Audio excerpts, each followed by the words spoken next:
plant lab outside, the one that y'all been growing, the experiment y'all been doing, we will turn that in Wednesday of next week. So most of y'all have had 6-7 weeks out there, unless you planted late, and then you can just wait until you get enough data. Andrea or anybody else that doesn't have enough data to get that stuff sorted out. We were down in Part G at the very end where it said less water usage. And this section is on, what does it say? Less meat consumption can lead to, and what we ended with the other day was reducing CO2, methane, and nitrous oxide emissions, all of which basically come from reducing the use of fossil fuels. Meat requires lots of fossil fuels. It requires lots of fossil fuels to grow the grain that they use. It requires a lot to transport them, to transport the animals, to transport them back to market. So all of those things require lots of fossil fuels.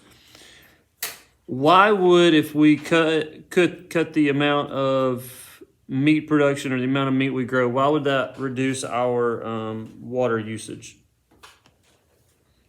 How do you think it would reduce water? Do cows drink that much water? No, but they eat stuff that requires water.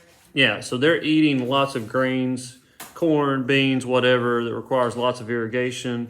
They also eat lots of hay throughout the wintertime and spring usually until the grasses come back. So all of those things, especially in the Midwest and out toward the out west, require large amounts of irrigation. So that's one way that less meat consumption would help us out.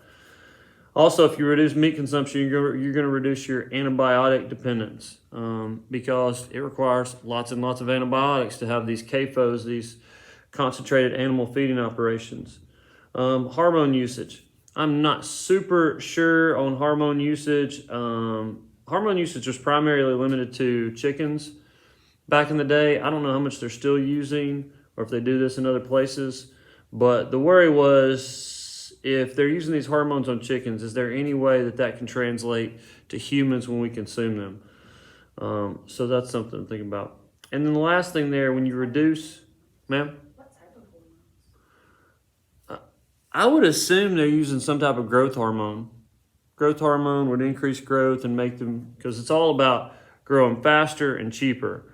So if you can have growth hormones that aid in that production of putting protein and meat on the bone, then that would help you out. So the reductions in antibiotics and hormones hopefully means for healthier food. And then the last thing, improved topsoil. I told you about this video yesterday I watched online. It was called Regreening the Desert. I'm going to try to show y'all maybe the first few minutes of it because it kind of gives an overview of what some of the topics that we've been talking about, how you can go from almost a desert-like area that's been poorly farmed for hundreds or even thousands of years and change that into a green, much more productive area in a very short amount of time if you do what it takes. But you have to improve the soil. Really, all of this goes back to good soil means good plants. Good soil means you maintain the soil, you maintain the longevity and production that you have. That's really what sustainable agriculture is all about, is maintaining the soil. So sometimes you have to build soil, especially in areas where it's been degraded. One of the most important things you have to do to get that to maintain topsoil is to remove grazing animals.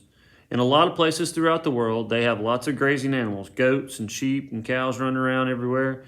And the more those animals tromp around on the ground, the more they compact the soil, the more they eat down any vegetation. Less vegetation, more compacted soil means when it rains, it's going to what? Water's going to run off, and it's also going to erode and carry a lot of stuff with it. So I am not advocating to get rid of all animals and to stop eating all meat, but I definitely think we have to be a little more responsible in how we do that.